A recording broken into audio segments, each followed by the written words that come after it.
बहुत अच्छे। देश में लगातार कथित लव जिहाद से जुड़े मामलों को लेकर विवाद और हंगामे की घटनाएं सामने आ रही हैं। ऐसे ही एक मामला मध्य प्रदेश की राजधानी भोपाल से सामने आया है, जहां एक होटल में मुस्लिम युवक और हिंदू युवती के मिलने की सूचना के बाद जमकर बवाल हो गया। अब आरोप ये है कि बजरंग दल के कार्यकर्ता होटल पहुंचे और युवक के साथ मारपीट करते हुए उसे अर्धनग्न कर दिया। इतना ही नहीं, युवक के चेहरे पर गोबर और स्याही भी पोती गई।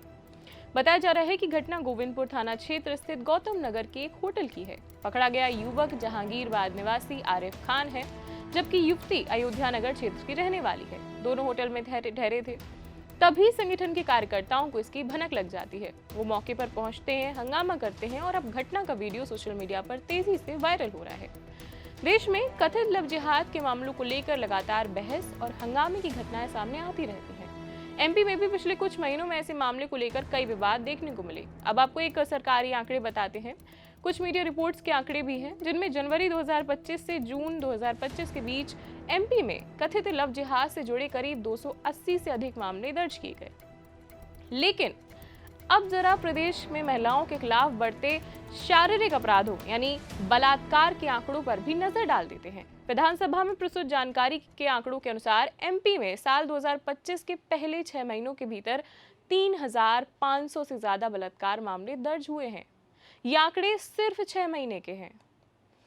औसतन हर दिन करीब 18 से 20 रेप केस दर्ज होते हैं। देश की बात नहीं हो रही है, सिर्फ मध्य प्रदेश की बात हो रही है।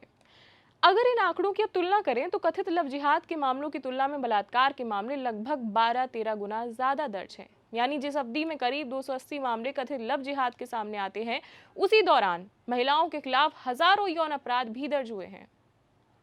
अगर आपको याद हो तो पेप्टिक टाइम ने घटना भी कुछ समय पहले चलाई थी, जिसमें 8 महीने की बच्ची के साथ बलात्कार हुआ था, 80 साल की बूढ़ी औरत के साथ बलात्कार हुआ था। ऐसे में ये सवाल केवल एक तरह के अपराध पर नहीं बल्कि महिलाओं की समग्र सुरक्षा पर भी खड़ा होता है। सामाजिक संगठन और विभिन्न दल अक्सर महिलाओं की सुरक्षा को लेकर आवाज उठाते हैं, और लेकिन बढ़ते बलात्कार, महिला उत्पीड़न और दुष्कर्म के मामलों पर भी लगातार समान रूप से सख्त विरोध नहीं सामने आता है। हालांकि ये भी सच है कि हर संगठन अपने अपने मुद्दों और विचारधारा के आधार पर आंदोलन और विरोध दर्ज कराता है। लेकिन एक सवाल ये है कि यही दल आखिर जब बलात्कार जैसे मामले प्रदेश में इतने बड़े नंबर पर हैं, तो उनके खिलाफ विरोध क्यों नहीं करते हैं? आप इस मुद्दे पर क्या विचार रखते हैं, क्या सोचते हैं, या हमें कमेंट सेक्शन में जरूर बताइए। अभी के लिए इतना ही, धन्यवाद।